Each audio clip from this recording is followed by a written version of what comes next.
This is episode 103 of the Stand Up with Pete Dominick podcast. Joining me on the program today, a real-life veterinarian from Southeast Florida, Dr. Jennifer D Trapani. Then I talked to the host of Woke AF, Danielle Moody, and CNBC's Ron Insana joins me to talk about economics, the economy, finance, what the government's doing right and wrong, and much, much more. I'm Pete Dominick, and it is time to stand up with me right now.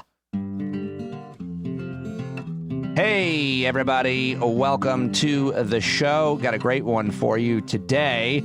Originally, I had scheduled Danielle Moody and Ron Insana, and then later on in the day, I heard from a new subscriber to the podcast, Dr. Jennifer D Trapani, who is a veterinarian along with her husband down in Southeast Florida. You can find out about the locations. You got 3 different locations. At the beginning of yesterday's show, about this time, I was just reading off the names of new subscribers to the show, and I mentioned and struggled with Dr. D Trapani's name, and she sent me a message today, said she's been listening to the show since I was on SiriusXM, loved it, and then I still love the new format. Thanks for the shout-out today. I laughed because very rarely does anybody pronounce my last name without a problem. And then she went on to say a little background. My husband and I are veterinarians who own 3 small animal hospitals in Florida. We've been open throughout the COVID-19 pandemic and the stay-at-home order. As we are an essential service, we've been dealing with not only working and seeing patients, new ways of handling our client visits, the PPP, and all that mess. New HR rules and protocols, as well as now virtually schooling our 3 daughters. So if you ever need a perspective from a veterinarian, small business owner, parent, or even someone just living in our crazy, weird state of Florida, let me know. I'd be happy to chat. I love the content. You've brightened my days over the past few months, helped me learn new things, given me entertainment while I work around the house. And I reached out to her and invited her on. And we had a great conversation that talked about a number of different issues, from how difficult it is to work during this pandemic and see patients, to expressing anal glands. She gave my dog an exam. We talked about telemedicine and the difficult issue of euthanizing pets, and also even the suicide rate amongst veterinarians. Fascinating conversation, really smart woman, and our new official veterinarian here on Stand Up with Pete Dominick. Let's get it started right now with Dr. Jennifer D Trapani. All right, I have her now. I've just told you about her, and I'm very excited to have a real-life veterinarian joining me to talk about a lot of different issues as it relates to the pandemic and your pets. And maybe, Doctor, we can we'll make you a whole media veterinarian, and you'll be this person, and everybody will start asking questions, and you'll make regular appearances, and you'll be like Sanjay Gupta of podcasts and veterinarians. Okay, so good. I'm very happy to have with me Dr. Jen D Trapani. I'm nailing that name now that I finally figured out the origins of it in Sicily. Jen, thank you so much for doing this with me. Thank you very much for supporting the podcast. It's great to have you on. Thanks. Really so many amazing, thoughtful, smart people that listen and subscribe and have something to offer. And as soon as I found out, you reached out to me and talked to me a little bit about your work. I was like, oh, well, we've got to talk about this on the show because it's very, very important. So you and your husband, who is also a veterinarian, you own 3 locations. They're, what are they called? Veterinary, not hospitals. Yes, you can call them veterinary hospitals. In Southeast Florida, yes. You own 3 separate locations, right. And I want to mention them all in case anybody's down there. Morningside Animal Hospital, Ocean Breeze Animal Hospital, and Hobe Sound Veterinary Clinic. So really interesting. You guys are experts. You have these businesses. We can talk about the business end of it, the medicine, and I can ask you about my own dog's lumps in the end if we have time. So thank you very much. Okay. So first of all, what do you kind of normally do in these 3 different locations? They're not 24-hour. They're not emergency, right? Right. So we are general medicine and surgery. We see mostly dogs and cats, occasional ferret, occasional guinea pig, mostly dogs and cats, though. And we do wellness visits, vaccines to keep them healthy, preventative medicine, blood work, x-rays, and basically try to keep pets healthy and address when they have Okay, so issues. Just real quick, mostly dogs and cats, but every time I talk to a vet, which isn't, I suppose, that often, I do always like to ask, what are the bizarre animals? What's the most bizarre? I mean, I imagine you get a bird from time to time, but have you... So... Yes, I stay away from birds. They are Not my favorite. I actually have a little bird phobia. No way. Personally, I don't. I send the birds to someone else. Weirdest. Well, I had a skunk. It was a patient who needed to be neutered, and the owner thought it was already descented. Oh no. So she was like, well, it may need to be descented. So I did all the research and I figured out how to do it. And just in case, it turns out it was not descented. So we were ready. After I neutered it, we realized it wasn't descented, and I had to run it out of the building and finish the surgery on the sidewalk. Wait, no. Yes. First of all, how does the owner not know whether or not it's spray? I think it was a bit of a shady history obtaining this skunk. So you do live in Florida, right? Are there some crazy animal laws in Florida, like the rest of the laws down in your state, right? You can have anything, can't you? Yes. All kinds of stuff. You have to have a permit, actually. So they did something right. Okay. She had the permit for the skunk. And I think I also had a prairie dog, which was really interesting. Yeah. It was reptiles? They're around. We don't see them very much. Just to be clear, if I had some kind of more exotic or rare animal, would it ever be inappropriate to take it to a general veterinarian hospital? It would be. Yes, most likely, yes. Some people have those more of like the wild cats type of things. We try not to see those. Things that could be potentially dangerous, venomous snakes. Don't bring your venomous snake. We don't want that. So we're mostly like companion animals. We see the occasional duck or chicken, backyard chicken, that kind of thing. Yep. Mainly dogs do I have and a lot of questions. Do you have 7 more hours? Okay, so mainly dogs and cats, and I'm guessing mainly you do a lot of spaying, neutering, and then a lot of vaccination, and then what are the other common procedures that you do? Yes, I would say a lot of mass removals, fitting for our conversation about your dog today. So a lot of mass removals. We do, any kind of, bladder surgeries sometimes, C-sections. We see all kinds of stuff. Metabolic diseases. You and your husband both do surgery in the 3 different clinics? We do. Yeah, we do more of general surgery. We have some other of our doctors that work for us who do some more specialized surgeries. So we got it laid out, kind of your practice and your different locations. It must be a lot of work running all 3 of these. You guys must be really, really busy. So what has changed? What has changed in terms of the laws in Florida? And I know that you mentioned before we started recording that the laws in my state, New York, and others might be different. But what did the pandemic change for you as a veterinarian? It was interesting when everything first started. Florida did not give us a lot of guidance. They were sort of said, you veterinarians use your judgment. And as the weeks went on, we started to get some more guidance, but still nothing was actually mandated. So we kind of took it upon ourselves, I think, as a veterinary community to start doing things like curbside service. So now we have designated parking spots. The client stops in the parking lot, calls us, and our staff gets all the history and everything over the phone, gets the pet, brings the pet inside. So clients are not allowed in our hospitals except if it's a euthanasia. Hey, do you know anything? Well, that's nice. But do you know anything about my dog going over to the neighbors and the neighbors petting the dog and what danger I'm putting them in, much less they're putting me in? I mean, do I have to Lysol my dog if somebody else pets it? There's been some debate about that. I know one hospital locally, not one of ours, that is actually bathing the pets when they come in. To me, that seems a little extreme. So we have not done that. The research right now shows that there is really very, very rare transmission. I think there were 2 cats in New York that came up positive that were from a human positive home. That's it. And then there were the tigers, but that's a different situation. Companion animals, dogs and cats, we don't have a lot of information, but we don't think there's a big so you're not too concerned for yourselves. I'm sure you're taking precautions, but you're more worried about the humans than the dog or cat that human might be petting. Okay, so you moved to this curbside, you change. What in terms of the kinds of things that you were seeing, were people less likely or more likely to bring their cat or dog in? Mm-hmm. I think that people are bringing their animals in actually a little bit more because they're home with them a lot. So they're sitting there staring at their dog, or they're going for a walk, whereas they'd be at work and school. They're paying a lot more attention to their pet, and so they're going to notice its behavioral change or anything else. Yeah, or maybe it was peeing inside the house, but they didn't know because they were at work before, or something serious like seizures, something like that.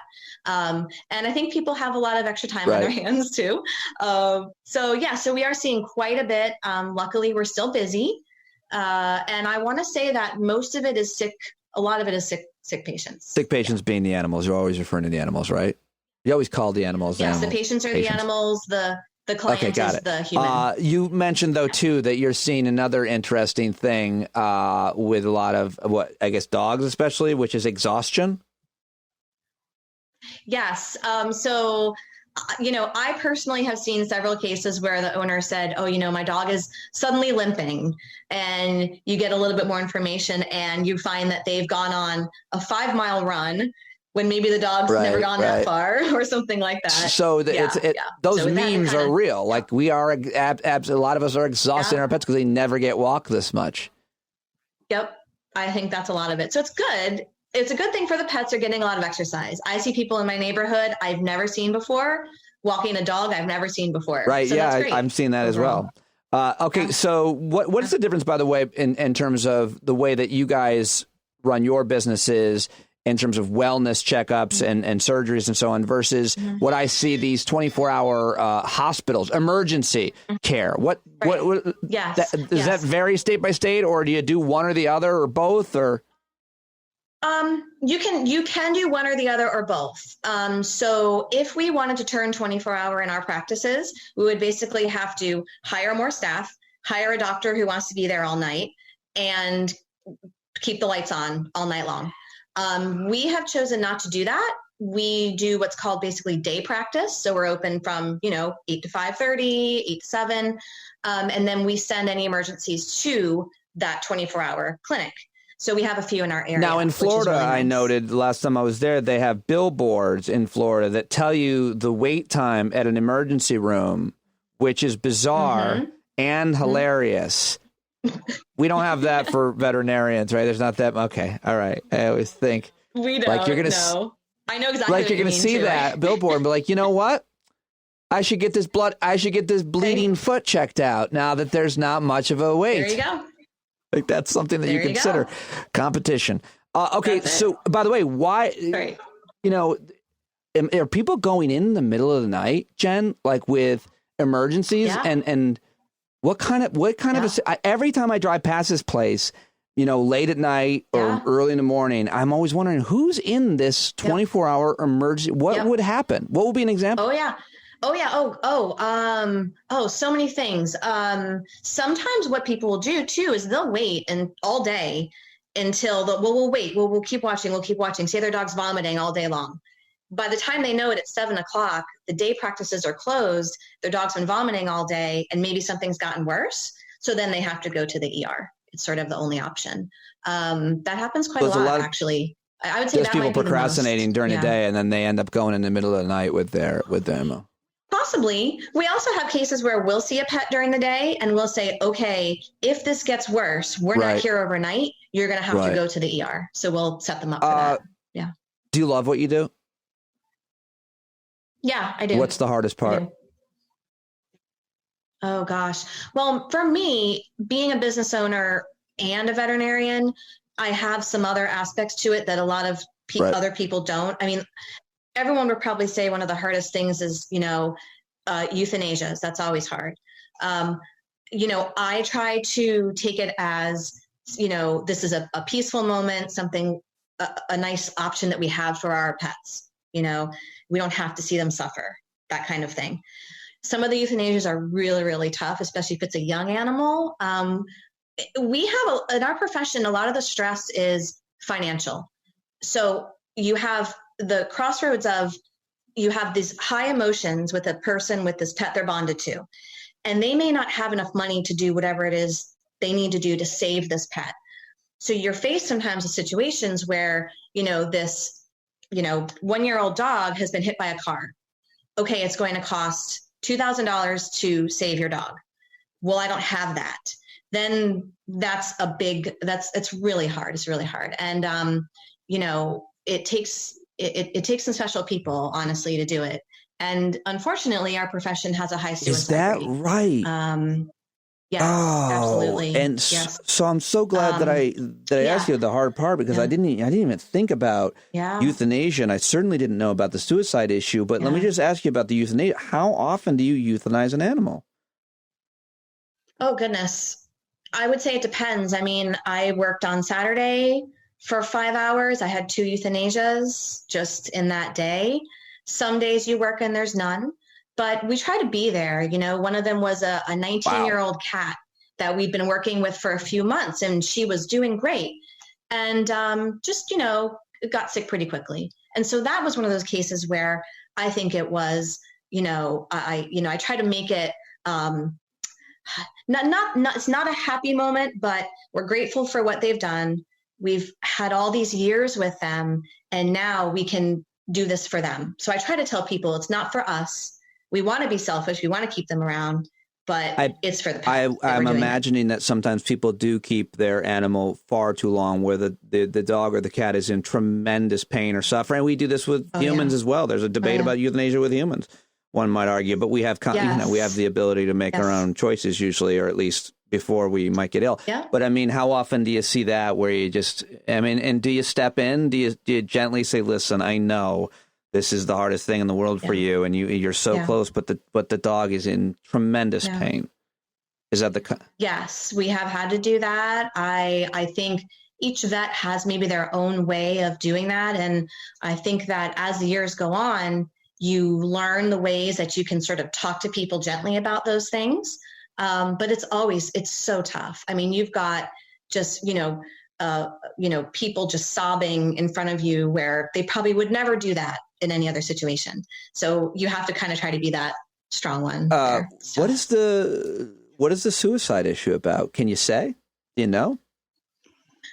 The suicide issue, and I may have my statistics off a little, but I'm pretty sure that we swap with dentists first and second place in suicides. And we're always up there. We have had some in our local community, actually, even a new graduate that I had interviewed for a position. New graduate, just graduated. There's a lot of student debt, which is a big burden coming out of vet school, combined with, I think, just the general stressors of the profession and all those decisions that have to be made. Combined with, back to that emotional financial part, a lot of people have very high expectations of what you need to do for their pet, yet they don't want to spend the money, or they think that you're only in it for the money. Is a big thing that we hear a lot. I bet. Which is heartbreaking, because obviously you don't go through all the schooling and everything you've done because you're going to make a ton of money. I mean, we need money to pay our loans and to live and to support our families like everyone else. And that in itself is awfully tough, because your heart wants to give services away, but in the back of your mind, you're saying, I've got to pay my loans. I've got to pay my insurance. And I think for a lot of people, it's quite a challenge. Can you find ways to be flexible with people on payment plans and so on? Mm-hmm. And then, of course, the question about insurance. I remember when our dog had her, luckily, only health issue up until you examine her, and we got to talk about telemedicine in a moment. It was a bladder thing, and it was like $2,000, and I was like, I don't know if she's gonna make it. I didn't have a problem with. And there was our vet is a friend, a dance mom that we know and are friendly with, and she gave us whatever she could give us, I suppose. But I had no idea there was pet insurance until then. There is, there's pet insurance. So it works differently than human insurance. Of course, it's more like you get whatever insurance you want, you pay the vet, and then insurance reimburses you. So it takes us out of it. We don't file any insurance. We don't have anything along those lines. Got it. So it's a little bit different. So that's good. Really interesting. I mean, I just to put a period on the conversation about suicide. I had no idea about that with veterinarians, and you have just given me. I feel emotional. I did not expect this conversation to go to this place, and I'm so glad that it did, because I have so much more sympathy now for. I feel, and I also feel embarrassed. I never thought about the fact that you're euthanizing pets all the time. It's interesting because human physicians, how do we differentiate? They don't. They can suggest. Pulling the plug, and we have wills and so on, but it's much different, isn't it? Because you're actually euthanizing, you're actually ending the animal's life yourself over and over. Yes. What is the? Yes. And it is, depending on the state, they are considered property. And so, there isn't that sort of, as far as insurance goes, I think that has a lot to do with them being property. When they are sick or have to be euthanized, we see them as a part of the family. The owner obviously sees them as a part of the family. And, you're not only counseling, you're doing what you have to do for the pet, but you're also counseling the owner. And I've had so many, sort of philosophical conversations about death with owners, and hugged more basically strangers than I can name before COVID. Now it's just kissing on the mouth, which I think is really irresponsible. I know you care, but. Well, we have masks on, so it's how awkward. It's okay. Oh, well, yeah, I can only, I had to throw a joke in there. I was kidding. that is so, you're a very thoughtful person, I'm sure that there's a spectrum of how veterinarians deal with the human element of it, but God, and I guess I keep thinking about children losing the pet that they love, I'm sure that happens. Oh yeah. And so we actually have, I've had serious conversations with my doctors, and have to come up to them and say, with my associates, are you okay? How are you doing? Because we have had some major tears amongst ourselves in certain situations. What if you lose a pet in surgery? That happens too. You go to surgery, you maybe it's a routine something, and the pet had an underlying heart condition, and you lose the pet. Well, we don't have a lot of the resources that human medicine has to make sure that pet's heart is okay. We can do EKGs, we can do, stuff like that. Or if the client doesn't have the money to do an EKG, so you lose an otherwise healthy pet, that's really hard. So it can be a challenge. But not to be a downer, it's a great profession. But despite this, because you have all these other wonderful things that you're doing, you're helping human health along with the pet's health, and you're just, I think, helping bring joy to that bond. I would imagine you must have some kind of balance that you where you think about most days, most appointments are a triumph.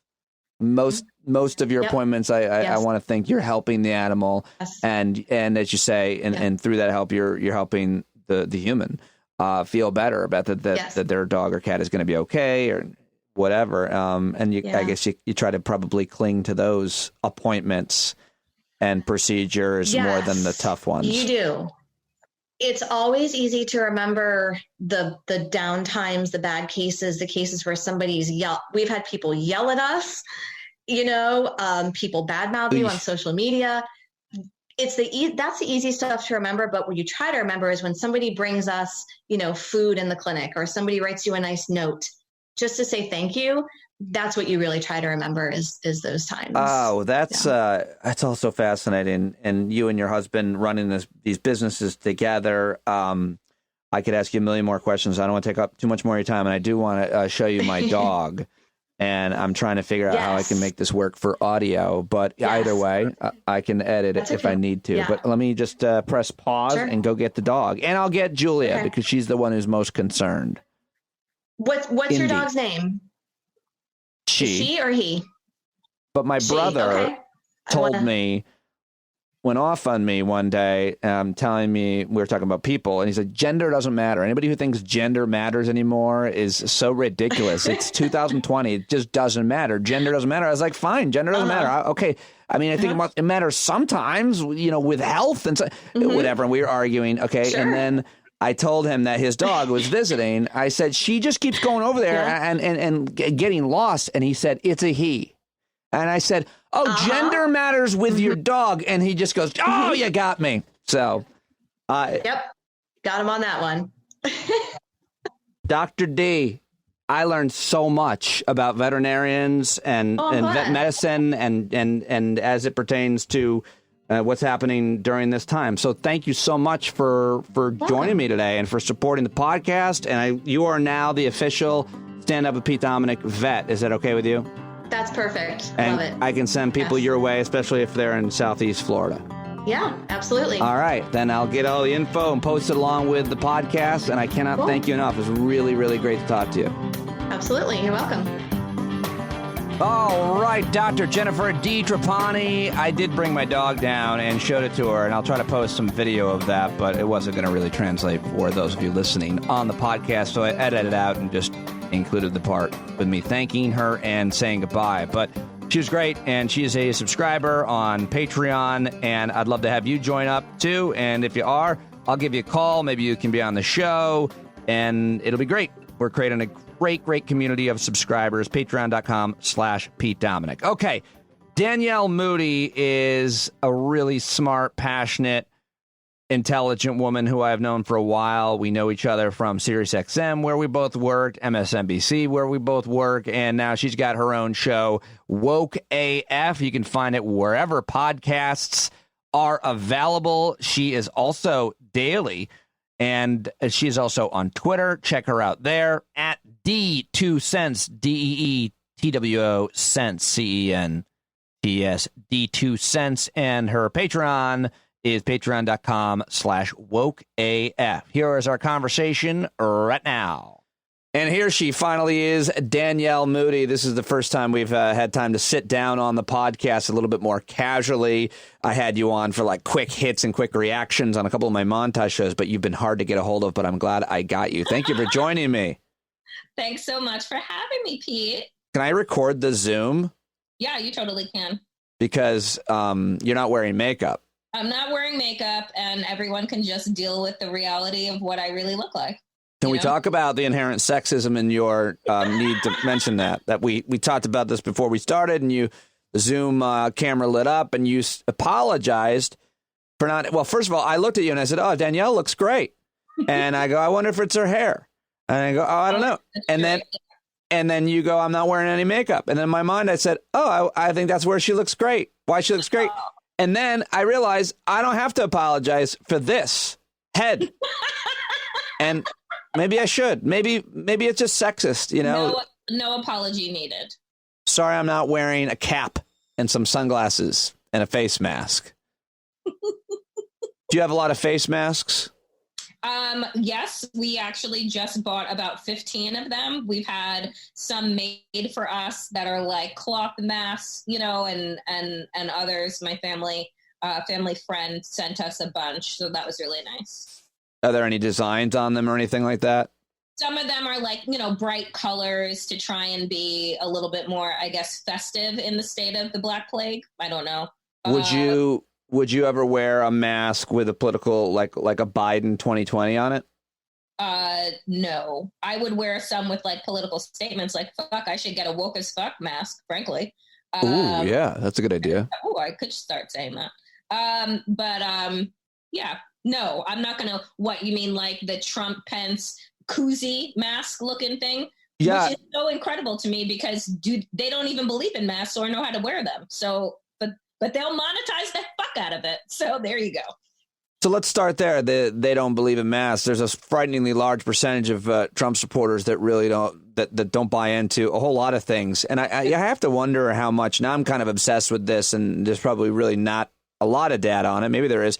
How many of the folks who still support Donald Trump are hardcore conspiracy theorists? I mean, way over QAnon, Bill Gates, don't get the vaccine if there is a vaccine. You don't need to wear a mask. Like, it's got to be a high percentage. What do you think of Trump supporters that are really serious conspiracy theorists? I think that I want to believe that it's a majority of them. I mean, they are going so far as to say, and Fox News is also elevating this, that the number of deaths have been exaggerated. We're at over 80,000 right now. That is exaggerated. And in some cases, people don't believe that at all, that like people have actually died. So that to me is incredible. And all you would have to do if you were a fucking moron is go to your local hospital. Maybe go and interview a nurse, maybe interview a doctor, maybe interview the janitors that are cleaning up in these facilities and ask them. Maybe go to the funeral director in your town. Like, these are very easy fixes. You don't have to make up conspiracy. You can literally go around in your cities and your towns and realize that this is very real. So the biggest problem seems to be, and many people have said this many different ways, that in this crisis, the worst of our time, of our lives, we don't have a leader and we don't have a plan. And it's every state really for themselves, and there's no national leadership. It's so bad, in fact, that the president and the vice president won't even lead by example by socially distancing and wearing masks. They won't even lead by example, which is the easiest thing to do. In this case, just put on a goddamn mask. What do we do without a leader that has no plan? I feel like you have to look to your local officials. I'm on Long Island. I can tell you that the executive county officials in both Nassau and Suffolk County are doing a great job. You know that I talk about Governor Cuomo on a regular basis because I think that absent national leadership, he's the closest thing that most Americans have. People tell me who don't live in New York that they watch his briefings on a day-to-day basis because they just want the comfort of knowing that somebody somewhere is in charge and cares and is using the data and the facts to decide when and how a state will reopen, as opposed to just arbitrarily deciding to do it. We're in a dangerous time. And the thing that I don't understand, Pete, and this is a question that I keep asking people, is Trump had this could have been an easy win, right? It is an election year. This is a major catastrophe. And if he had shown even 50% of level of intelligence and capacity to come up with a plan to keep America safe, he would have solidified his 2020 run. But because they're just so used to stealing and lying and hiding, that they didn't even attempt to do anything right. They didn't even attempt to do anything right. This could have been a layup. But 80,000 deaths, they're like, who cares? That's a very good point. Had he just listened to the experts and gone out and said what they said was coming, had he paid close attention and warned us and then listened to the experts and then made the kind of speeches that Andrew Cuomo was making, which he could make, they could be written for him and he could deliver them each and every day, talk about the efforts that are being made. Instead, he told us to eat disinfectant and look the other way. I mean, and even though there still would have been a huge loss of life, I think you're right. He would have shored up his reelection. He would have shored up his reelection because even with people like myself, and I hate Donald Trump. I hate him for a variety of reasons because he is a racist. He is a alleged rapist. He is a xenophobe, homophobe, all the things, right? I hate him. But had he decided to put America first, actually, like he said in all of his campaign slogans, had he decided to put the health and well-being of this country first, I would have had no choice but to support the president during this time of need.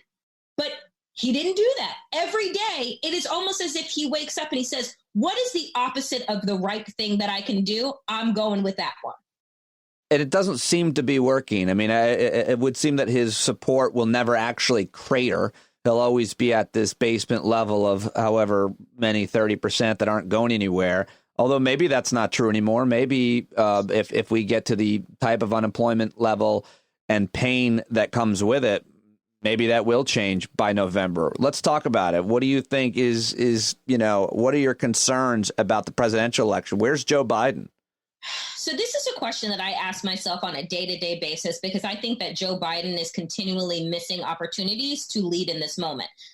Just like you said, there is no national leadership right now. Why isn't Joe Biden filling a void and a vacuum that the Trump administration has created? He has an opportunity every single day without actually having the pressure of dealing with the announcement of how many deaths you have in your state each day and dealing with the mechanics of the hospitals and the funeral homes and the economy. He can actually just offer the moral leadership and the guidance and tell us what he will be doing come January and reassuring Americans every single day.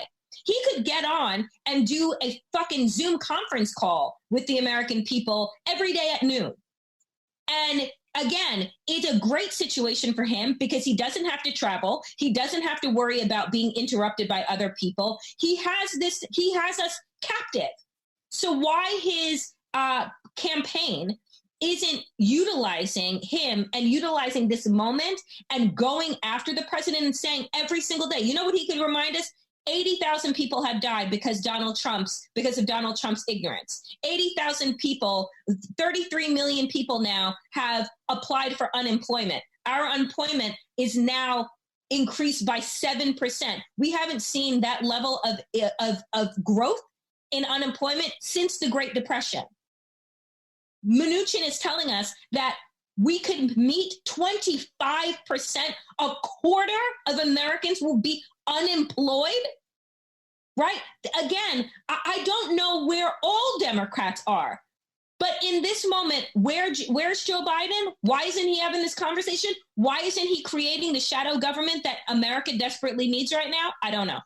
I think if I had to guess, it's, classic politics. He's way ahead. They want to run out the clock. And if they put him out there and let him go off script, which you suggest he should by doing a town hall Zoom, taking questions, he'll fuck something up. I mean, I don't know if he could fuck anything up more than killing 80,000 people, than sending 17 tons of PPE to China because you're in debt with the Chinese and you're trying your best to do a tap dance. I don't know if he could fuck anything up more than Donald Trump has already. And so, again, I think that there is a missed opportunity in general by Democrats to be hounding this president on a regular basis on his incredible ignorance, his lack of cohesive messaging, his lack of strategy. I mean, there's just so much here. It's fertile ground. So let's talk about media and what is going undercover as a result of the pandemic. Danielle, you and I are media people. We host our own shows. We talk to all kinds of different people on our shows. We go on other shows. You're a regular on MSNBC as well as I was. But during the pandemic, none of their regular experts or pundits or commentators are being invited on if they're not in the healthcare kind of expertise and space. And I understand that. And I think it's good that the cable news networks especially are covering, and not to mention newspapers and magazines and local journalism, the pandemic. It's the most important story, no doubt. But we can sit here and criticize what they should be covering more. But my question to you is, what do you see going undercovered? What are you concerned that is being lost during this time as a result of all the coverage going to the pandemic? I mean, the reality is that Donald Trump hasn't stopped being a criminal, right? And he hasn't stopped running a criminal enterprise outside of the White House. And the fact that we're not covering that Mike Flynn was just let off by William Barr, the fact that we're not talking about the Department of Justice really not operating as the Department of Justice, but really as Trump's own personal law firm. We have hate crimes that are on the rise right now in this country. I know that we'll get into the killing of Ahmaud Arbery. There is Sean Stiller, who was also shot dead by Indianapolis police, that he recorded his own death on Facebook Live. The Department of Justice isn't looking into any of that. They should be looking into the state of Georgia right now in terms of the incredible and purposeful mishandling of the Ahmaud Arbery killing, and the fact that America didn't wake up to this nightmare that we all experienced watching a lynching on a viral video until 2 months after his death. Why is that? What the hell is going on in Georgia with Brian Kemp and the rest of them? So there, in terms of William Barr using, once again, this quid pro quo with the Australians and asking them for dirt, and we didn't cover that. There is a lot that we're not really digging into. The fact that Donald Trump has been in debt to the Chinese and also happened to provide them with the PPE that we could have been using here. He sent there in February, right around the time that the trade deal was being worked out. Like, all of these things are not accidents. They're not coincidences even. Right? So why aren't we looking into that? The media has never showed us that they have the ability to walk and chew gum at the same time. And because of their very narrowed focus, right, we're going to miss a lot. Well, let's talk about some of those things that you mentioned that we missed, specifically the shooting of the young man who was jogging in his neighborhood or in a neighborhood in Georgia.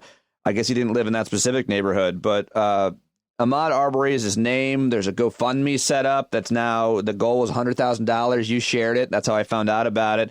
It's now almost $500,000, like $430,000 if people want to donate it to it. When you are going about your day, Danielle, and you're doing whatever you do, you're yoga with your mom, you're doing your show, you're whatever you are doing, and you find out and you hear the news of one of these types of horrific incidents, how does it hit you when you heard about what happened to this young man in Georgia and have seen it and been there so many times? What happens to you? Yeah, emotionally, psychologically? I will tell you, Pete, that last week was a real struggle for me emotionally. I cried probably almost every day because what folks have to understand, particularly white folks need to understand, is that when these killings happen, it isn't an individualized situation for us. It is something where we have to sit with it deeply because it could be us. It could be somebody that we love on any given day of the week. I had explained to folks last week on my show, as I was talking about Ahmaud Arbery, 2 weeks ago, I was walking with my younger cousin in my old neighborhood, which is where he lives. So only about a 5-minute drive down the street from where my parents are now. And I was walking around the neighborhood, my cousin and I, obviously we're both Black, and a white lady was following us.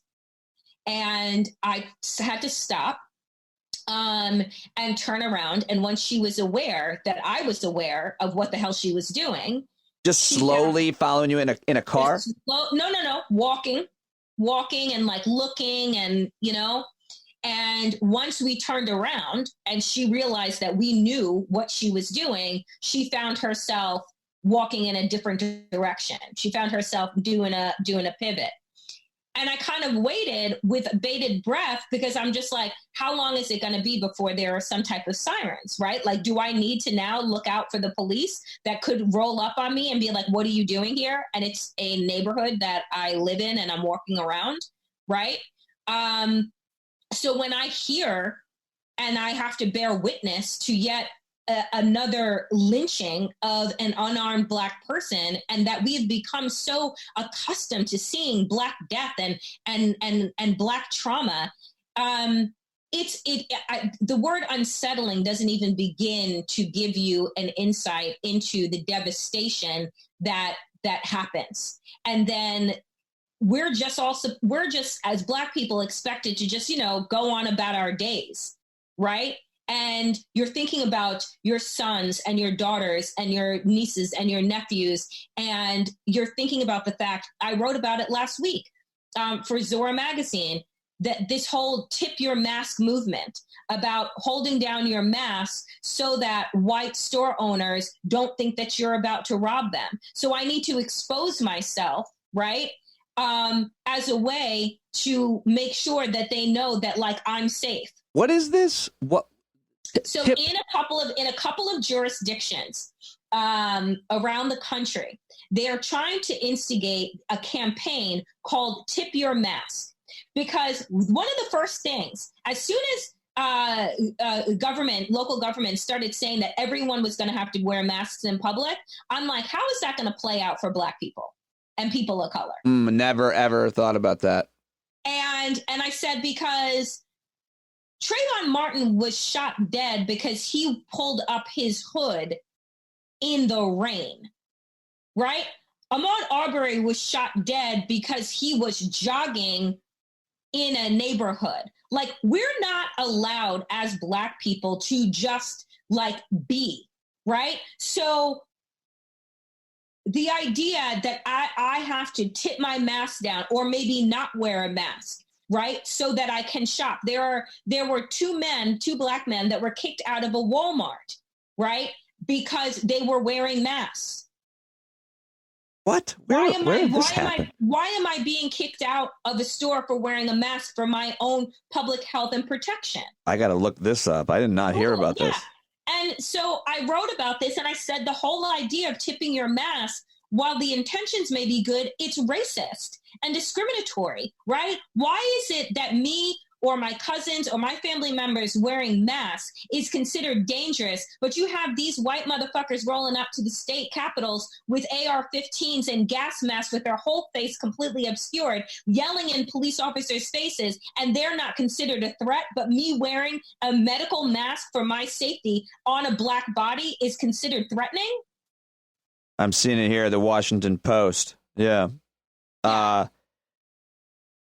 Two Black men say they were kicked out of Walmart for wearing protective masks. Others worry it'll happen to them. As the nation was told to wear masks, Black Americans must also weigh the risks of racial profiling. Yeah, I never even thought about this.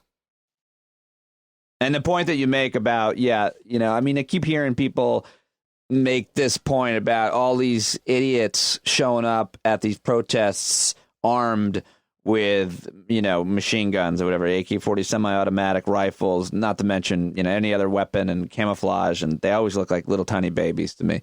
But they're always, entirely white. And people keep saying, imagine if that were a group of Black people. Danielle, I want to see what would happen. Like, what if a group of Black people, why doesn't a group of Black people actually just go ahead and do it to make a point? Yeah, because what would happen is that their point being made would have them be dead.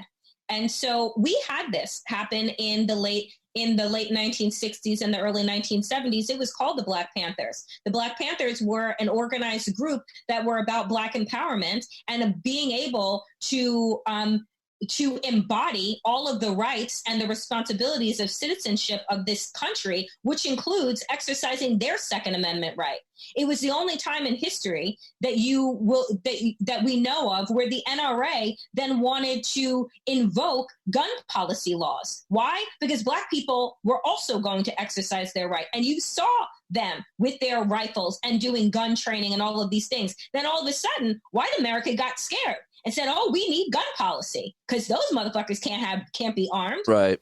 So I have said the same thing. I don't want to risk the lives of people in my community to make a point, but the point, in fact, has already been made. You can look back and see how the protesters in Ferguson that were protesting against the killing of Mike Brown were treated, and they were unarmed. They were tear gassed and they were beaten and they were jailed.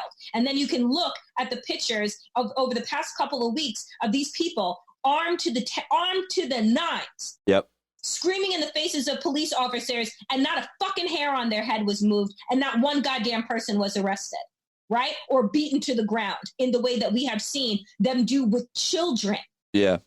Right. Yeah. So, I mean, the all you have to look at is the contradictions and the hypocrisy that are embedded in this country as it pertains to race. And we are just seeing it exasperated with the coronavirus in terms of how some folks are treated when they're not social distancing, and another group of people are treated when they're not social distancing. People over the weekend, there were 40 people that were arrested in New York, right? 35 of them were Black.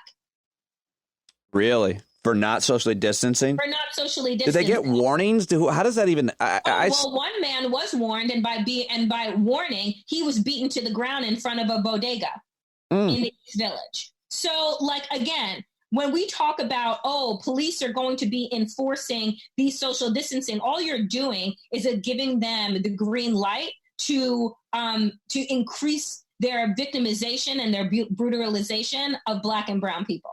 That's what you're giving them the right to do. So you have your pinned tweet from your show is a clip of you explaining, well, your tweet is, white allies keep asking me what they can do to stop the killings of unarmed black people. I gave my response today. I want to play that right now for everybody. This is from your show, Woke AF, and then get you to add a little bit to it. Sure. You know, I had a lot of white allies ask me this week what they can do, that they are embarrassed by their community, they're embarrassed and feel disgusted and horrified, and they want to do something. And you know what I say do? Be fucking loud. Post the pictures. Challenge your family. Challenge your colleagues. Challenge your friends. Don't just walk away from these conversations and throw your hands up. Put in the fucking work, because they don't listen to us. They say, oh, that's unfortunate, or say nothing at all and move on about their day. I want to see a group that is white mothers for black justice. And I want it to be millions strong. I want to see white people organizing other white people for justice and equity, and not looking for the fucking applause or looking for the pat on the back, but doing it because it's right and doing something good with the currency that your whiteness provides. That's what I want. You know, I had a lot of white allies ask me this week what they can do, that they are embarrassed by their community, they're embarrassed and feel disgusted and horrified, and they want to do something. And you know what I say do? Be fucking loud. Post the pictures. Challenge your family. Challenge your colleagues. Challenge your friends. Don't just walk away from these conversations and throw your hands up. Put in the fucking work, because they don't listen to us. They say, oh, that's unfortunate, or say nothing at all and move on about their day. I want to see a group that is white mothers for black justice. And I want it to be millions strong. I want to see white people organizing other white people for justice and equity, and not looking for the fucking applause or looking for the pat on the back, but doing it because it's right and doing something good with the currency that your whiteness provides. That's what I want. Okay. So I retweeted that and said, I'm in, but I'm not. Like, I'm not going to do anything. Like, I'm not actually starting the group. I'll get on board with the group. Isn't that kind of like the truth of probably what generally happens? Like, you're screaming and begging for support of your white allies, but are we really, what are we really going to end up doing to help to be your allies, including me?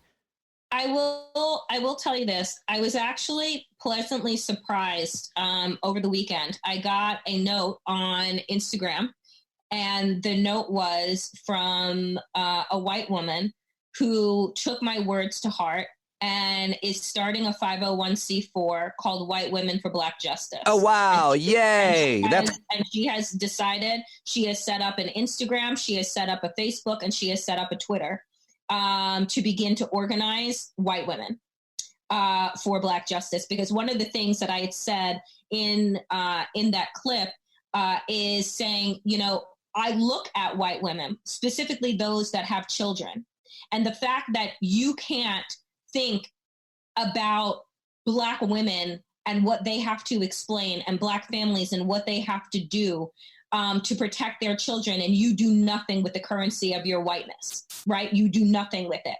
Why, since the murder of Trayvon Martin, why haven't white mothers been organizing on behalf of black people, right? On behalf of Black mothers, right? Like, and I said to folks, stop asking me what the fuck to do.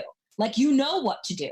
And the fact is that your silence actually is violence. Like, you cannot sit on the fence when you in the face of injustice. It doesn't work like that, right?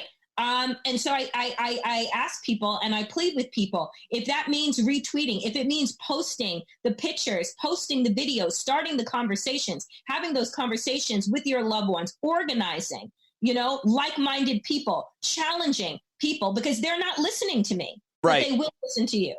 Right. The issue is that, we can talk about white men, but the issue here is that the 53%, say, of white women who voted for Trump, you've got to try to make inroads, and they're not going to listen to Black people about Black issues. but they will, or any issues maybe, but they will listen to their white friends. And so even if you can chip away at that just a little bit, not that you're going to convert everybody and change everybody's mind and tell them how to vote, but if you can carry the torch for the injustice of black folks in America as a white person, it makes a bigger difference and bigger impact because they know me, they trust me, and let's be honest, our networks generally are right down color lines, age lines, ethnicity lines. Yep.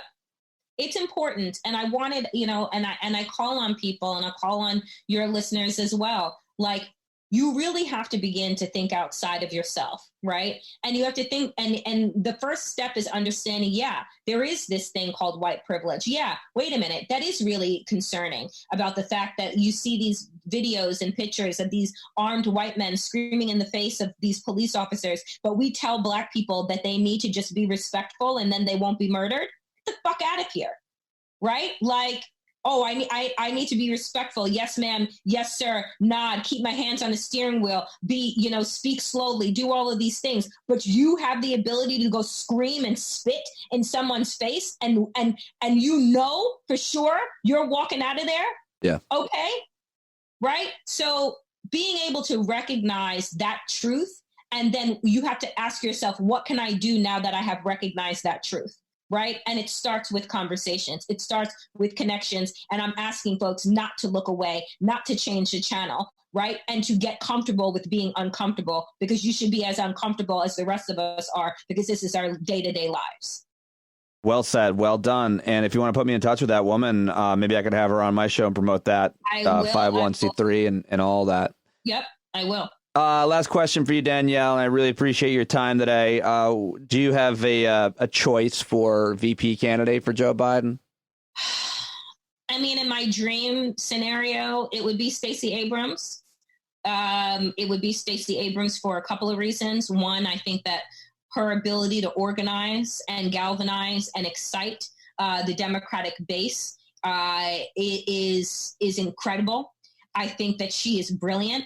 And I think that she is also the orator, right, that we need right now, because again, you asked the question earlier, where is Joe Biden? I think that Joe Biden needs to step up his game, and he does so with a really talented, smart VP that we can get comfortable with the idea that this person could be taking over the reins in 2024. And so, Stacey Abrams for me, if I had my choice, would be my choice. There you go. Stacey Abrams as Danielle. I really appreciate it. It's great to see you on the Zoom, and it's great to talk with you, and I will do it whenever you can. Thank you so much, Danielle. Thank you, Pete. All right. Danielle Moody on Twitter at D2Cents. Listen to her show, Woke AF, patreon.com/WokeAF. Okay, my final guest of today, we talk economics, we talk finance, we talk oil markets, we talk the stock market, we talk about unemployment, and much more. He is CNBC Ron Insana. He's also on the podcast at the firm Schroders. Definitely check that out. Look for all of it in the show notes. Here's my conversation with the always thoughtful, the always generous, and brilliant Ron Insana. And the great Ron Insana joins me now via Zoom from his home office. Looking sharp as always, Ron. Thank you for joining me. I got dressed up for you, Pete. I really appreciate you wearing. It's weird. I shouldn't be mentioning this, but Ron only has a necktie on. No shirt, just a necktie. I don't know how you explain that look, but I'm... And sneakers. And, oh, well, I didn't see those, but happy to have it. However I can get you. Lots that I want to talk with you about today's show. But, I mean, what is happening right now with the economy is obviously terrifying, and it's unprecedented. And we see these numbers that we've never seen in our lifetime, not since the Depression. And the only thing that keeps me clinging to some kind of hope is that it's temporary, and we know what it is. It's caused by a viral disease that makes us have to stay home, and eventually that'll be over and things will return to normal. I don't think that's the case, though, Ron. No, I don't either, and it's certainly not, in the short run, Pete. I mean, there are a lot of people that are hoping for this so-called V recovery, where as soon as the states open back up, everybody just runs out, hops on a plane, goes to a restaurant, goes to watch a sporting event, or, does something in large crowds that they haven't done in a while, whatever that may be. But, the real issue is biologic. It's not economic, right? So we have probably currently 25% unemployment. We probably have 38, 40 million people who are out of work. Second quarter economic activity probably contracted by 40 to 50%. So like you say, this is depression level stuff. It's probably not going to be like the Great Depression. It's not going to go on for 16 years only to be ended by, World War II. But it's going to go on until we have either a bulletproof therapeutic that gets us better before we end up in the hospital, or we get a vaccine that everybody has access to. And the likelihood of both those happening anytime soon is low, right? I mean, we don't. Well, I don't know. The therapeutic. I'm growing, somewhat optimistic that when you look at a drug by Gilead called remdesivir, which is an antiviral taken in combination with an anti-inflammatory, and some of the things they're learning about the virus, the fact that ventilation, where the patient is intubated, may actually do more harm than good. They're picking up knowledge as they go. And it may be that, this doesn't have to be a death sentence if you get an extreme case. Having said that, a vaccine is some months to over a year or forever off. We don't have a vaccine for everything, so we don't have a vaccine for the common cold, which is also a coronavirus. So we may end up living with this in some sort of adjusted fashion. But, look, the economy is going to be bad for a while. And it's going to be scary bad for a while. And what we worry about is that, of the 75% of the people who, through the unemployment report that was put out last week, thought they were just furloughed, some of those job losses could become temporary. Then you start running into some more difficult economic problems. What are the sectors that are the hardest hit? Retail, restaurant, obviously, entertainment? Retail, restaurant, any small business, airlines, transportation, anything that's directly customer facing. So sports obviously are on hiatus. You have movie theaters that are shut down. You have, restaurants are really in many ways hardest hit, particularly the mom and pop operations that usually carry about 15 days worth of cash. And so, they're going to run into trouble. We're already past that point, and we don't know which will come back of our favorite local restaurants. The chains have some latitude. Some people have gotten their payroll protection money. And again, that lasts a couple months. So we really need to see a big rebound in the economy to support those smaller businesses. But even the big businesses, airline traffic's down 93, 92% year over year. That's a big hit. What about the government's response to this? It's been an unprecedented situation, and so government has had to have an unprecedented response, and our government doesn't work very well together in, quote, normal times. What do you make so far of the federal government's response in terms of the cash assistance programs that they've been laying out? Well, the speed was astounding. I mean, the fact that both sides, as hyper-partisan as the environment is, that they were able to pass $3 trillion worth of relief efforts, that the Federal Reserve moved as quickly as it did to start buying bonds and other types of securities to stabilize financial markets, is astounding, because it happened in a matter of weeks, not in a matter of months. Whether or not it's sufficient and whether or not it's being efficiently run so that the people who need the money actually get it is another question. And we're finding all kinds of glitches in the payroll protection program. We're finding glitches in the Fed's Main Street lending facility that's supposed to go directly to businesses, something the Fed was not able to do prior to this experience. So we're working through all those problems. And the question here really is one of timing. Can the money get out there quickly enough to support those businesses that would otherwise disappear if those funds were not available? So it's really about speed and efficiency now, not necessarily the size of the bailout. I mean, you got to be concerned about how much fraudulent activity there's going to be here too, in terms of the money going to the wrong people, wrong places. I mean, is that a big concern, or is it just baked in?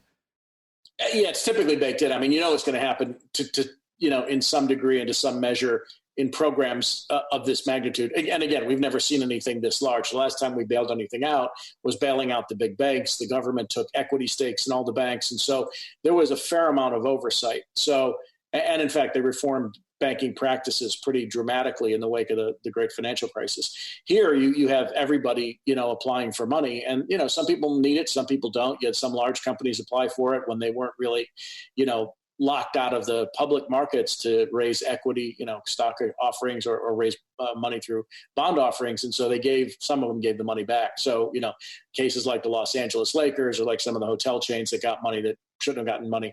I'm less worried about fraud than I am worried about getting this money to people who need it. Now, we saw a huge rush with the first $360 billion. The demand's not as high as it was. People are worried also about the strings attached. Do you have to pay the money back, or will it convert to a grant? And if it's a grant, you're scot-free. You're getting a couple months of support that you wouldn't have to pay back. But if you have to pay it back, then you've got some other issues. If you're a small business, then maybe your business won't grow back quickly enough to pay off that loan. So I really think that it's more the way in which it's been rolled out, the efficiency or lack thereof, getting money to the people who need it most, as opposed to those who have access to other forms of capital. A couple of weeks ago, my friend Vic DiBattista is a stand-up comedian. He did one of his classic rants, and it went absolutely viral. One of the things that he was saying is that we should be able to just change our mortgages, restructure them so that we can not pay our mortgages until the economy comes back, and you can just add those payments to the end. And I remember thinking, well, that's a great idea. That's a brilliant idea. Is there anything that you're seeing that's workable for folks, frankly, like myself and others, to pay their mortgages at the end or restructure somehow? It's a yes and no question. You have to suspend all the rules, right? I mean, for everybody. So the banks, if the mortgages go into foreclosures, or the mortgage servicers, or the holders of mortgage bond securities, and then this stuff starts to get complicated. If everybody suspends all their requirements simultaneously, the banks don't have to take a hit to capital if somebody goes in delinquent. They don't have to mark to market, if you will, those bad loans. If they don't have to go into foreclosure and then, assume the liabilities that normally go with a foreclosure. If a bank forecloses on your house, they have to take over the property taxes, the maintenance. So everything has to be suspended simultaneously so nobody gets hit. And then you just defer everything out, right? So let's say in 6 months, everything is fine. We pick up where we left off 6 months from now, and we kind of start fresh. But everybody has to be involved. It can't just be, I'm not going to pay my mortgage because I can't. Then my bank is screwed because they have to take a capital charge against the fact that I'm not paying my mortgage, and particularly if everybody does it at the same time. So a lot of different rules. And we did this during the great financial crisis. We suspended all kinds of rules so that banks wouldn't have to take bigger hits when they were trying to value some of the bad securities on their books. So yeah, it can be done, but it has to be a unified, uniform effort so everybody moves the goalposts at the same time, the same distance.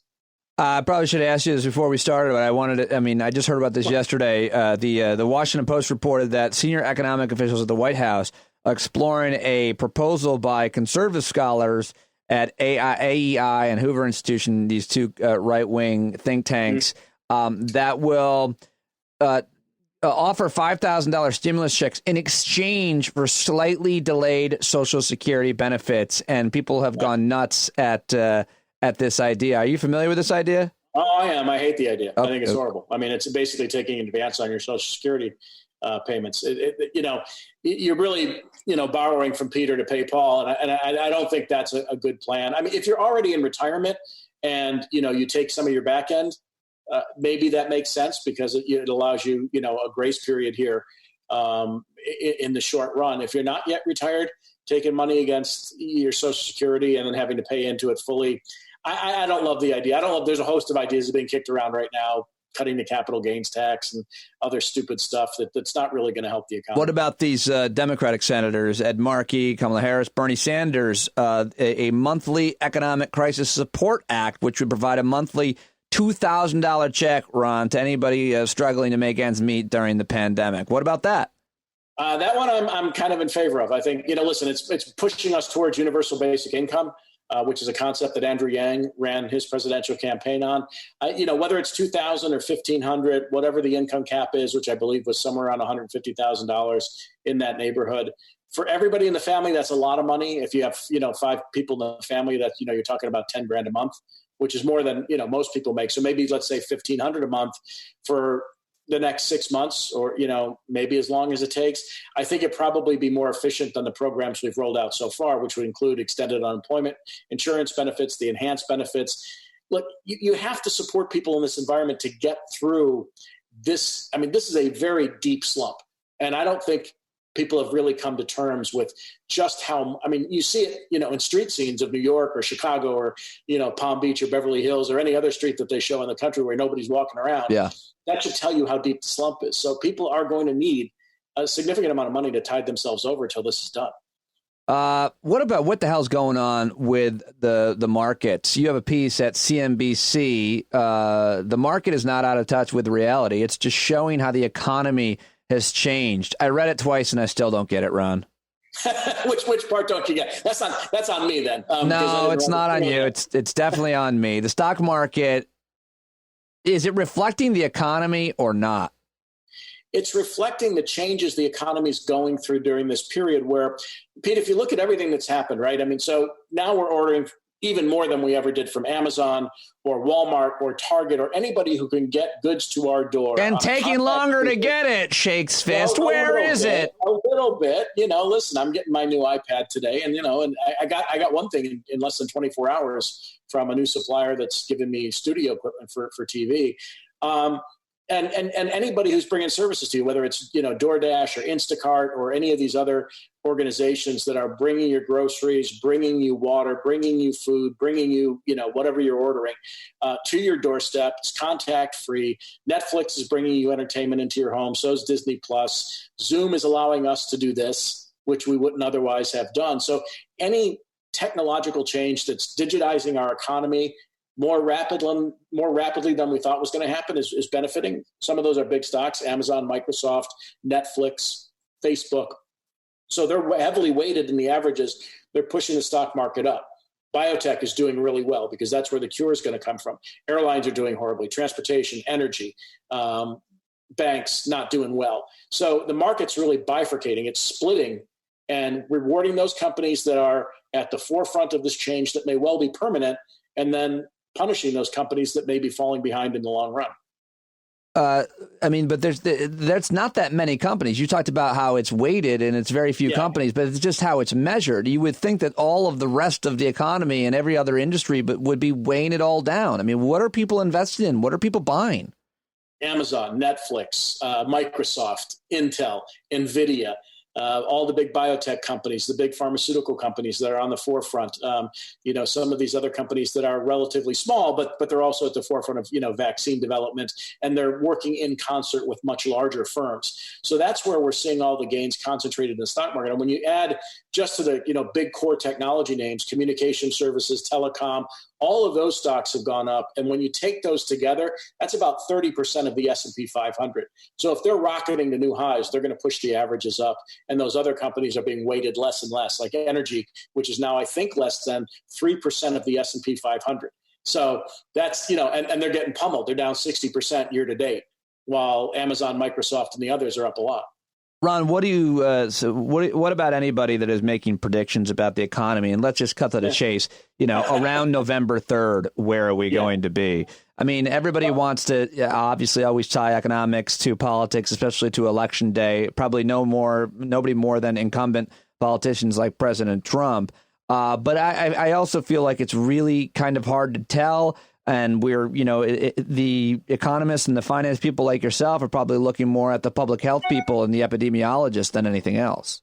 Well, yeah, I mean, I think nothing is going to determine how quickly we emerge from this beyond how quickly we get a bulletproof therapeutic and set of treatments, and then ultimately a vaccine. So that tells us how quickly we can return to the type of normal that you and I know, December of 2019, before this became even remotely an issue in the United States. So that's a big deal. The other question, though, is if you've got unemployment that's at 25% roughly right now, are we getting back to 3.5% where we were before all this started? Absolutely not. If you got GDP contracting by 30, 40, or 50%, are we going to be on fire from a growth perspective by the time the election rolls around? Again, probably not.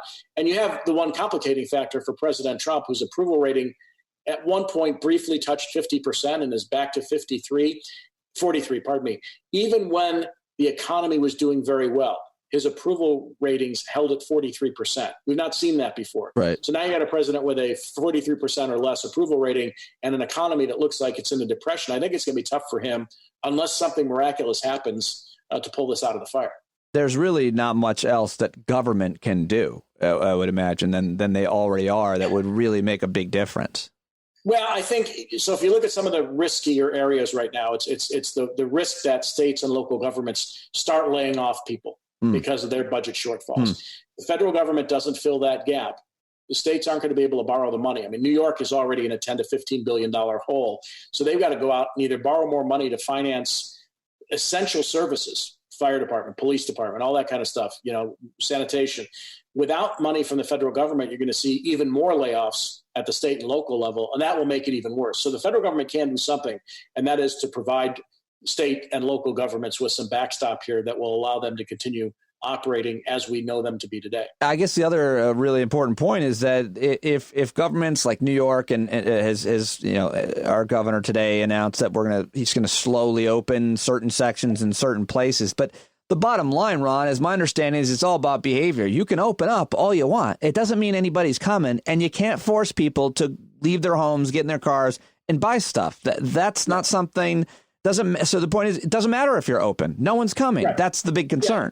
Yeah. So let's say you reconfigure a restaurant so all the tables are 6 feet apart and, you can only go in with 4 or 5 people. First of all, that restaurant's not going to be able to maintain itself even if they do that because they won't be making enough money to stay open or unless they're running with just, the owners cooking and serving at the same time. Right. Not to make light of it, but I mean, they can't afford to have a full staff on. Yeah. And then you look at all the other types of operations, whether we know sporting events are shot probably for the year, at least in terms of having fans, right? They may play the games, they may play them without fans. So there are a whole host of different things that we would normally do that for the next several months, again, until we're certain we're not going to get sick, we're just not going to do. And Jim Cramer, my colleague, says, until you take death off the table for anybody who's, particularly, slightly older, 65, who's got any high blood pressure, diabetes, or something like that, is a minority who's more susceptible to this illness and having it turn serious, why would you take the risk? And so, we need a therapeutic and we need a cure, vaccine. We need something that lets people behave more normally. Otherwise, like you say, we can open up and nothing will happen. The flip side is Shanghai Disney, open today. It has a reduced number of people. They're engaging in, they've got to wear masks. They've got to social distance, all that kind of stuff. At least it's open. But again, a different type of operation, well-capitalized business. And, people are willing to take a flyer in China. I'm not sure we behave the same way. I think we're probably going to be more cautious than we are throwing caution to the wind, except in Florida where they go to the beaches no matter what. And then, in California and some of these other places where people just said, what the hell, I'm going to go do this no matter what. Have you seen economists in this kind of widespread agreement in the past about something? And by that, I mean economists generally saying what I just said about you can open up, but nobody's going to come. And more importantly, if you do open up and you get there too early, people get sick again, and then you got to close up, and then it's a deeper, even a deeper dive than we've already had. Is there a widespread agreement amongst economists across the political spectrum? There is not. No, absolutely not. No, some people think we're going to bounce right back, and as soon as we open up, you're going to see throngs of people going back to doing what they do, and they're going to do it with masks, and they're going to social distance, and everything's going to be okay, and the economy will start to recover. I don't know. I mean, I don't have that optimistic a view. I do think it's going to be very jagged, very sawtooth, more like a W than a V or a U. An L is a depression where we go down and stay down. I'm not in that camp either. But I just think it's going to be hard to reopen the economy to such an extent that, we're going to be back to a real growth mode, really putting people back to work and really feeling like the economy felt at the end of last year. For me, that's a tough one to see happening. All right. Finally, what about oil markets? I think that's what we talked about it last time that we spoke. And it's like minus $37 print. It's nuts. It's like I don't understand why I'm not hearing more about that or its effect on our economy or the foreign economies, the oil producers. Certainly, we're hearing about the fracking companies. One of the original fracking companies that developed I forget the name of the company, but developed the technology is looking like it may go under, and they can't afford to stay in business with the price of oil being so low because their cost is so high. How come we're not hearing more about that? Is there a lot of activity in the oil markets? Yeah, I mean, oil's sitting at about $25 a barrel. The Saudis today said they were going to cut production further, trying to encourage other countries to do the same. So oil's up a little bit, but even $25 isn't enough to support anybody. It's not enough to support the Saudi budget. for their government, not the Russian government's budget, and not frackers who have, higher costs, well, north of 30 in most cases, to produce. So we're in the process of people capping wells and shuttering in production. And you're going to see more bankruptcies in the highly levered oil companies that are smaller. And you're also going to see consolidation. The big companies are going to buy the small companies or buy the rights to their oil fields. And like 1986, the last time we've had something this devastating in the oil patch like this, that's what happened. And, it's estimated that 100 to 150,000 people in Texas will lose their jobs because of this. And these are high paying jobs. So the hit to the energy sector is going to be large. And for certain parts of the country, the Dakotas, Montana, not Colorado, but, Ohio, Pennsylvania, Texas, Oklahoma, those states are really going to get hit very hard. Wow. You're real good at analyzing this and real good at explaining it. I really appreciate you joining me to help me understand. It's always a pleasure to chat, and I will return the favor at some junction. Yeah, no worries. But tell me about this podcast that you're doing, by the way. For sure. Oh, yeah. So we at Schroders, where I serve as a senior advisor, started a couple of weeks ago. Some short, 10-minute podcasts where I'm interviewing some of our investment professionals about the equity markets, the fixed income markets, how to position one's portfolio in an environment like this. I put it up on my Twitter site. It's up on Schroders. It could be accessed by anybody who wants to listen. I put it on my Facebook page. And it's just insights into the markets from some very solid investment professionals. So awesome. They get at least a good point of view as to what's going on out in the world. Take all the sources and information you can get, folks. And thank you very much, Ron Insana. Always a pleasure, pal. Now, go put a shirt on. Get some clothes. Over my tie. Thank you, sir. Thanks, man. All right, there you go. Ron Insana on Twitter at Ron Insana. Check out that podcast. And that is all I've got for you for the Tuesday for episode 103. Tell me who you want to hear. If you want to be on the show, reach out to me and let me know what we could be talking about. Always happy to bring on subscribers, especially, but even if you're not, happy to talk to you. So let me know. I got to get back to arguing with this anti-vax lady that I've been texting back and forth in my community, who's very mad at me. And I'm here for it all. So, sorry, I got to go. I got to go back to texting this lady. Nonsense. I'm thoroughly enjoying it. Stay safe. Be smart. Stay connected. You're not alone. I love you.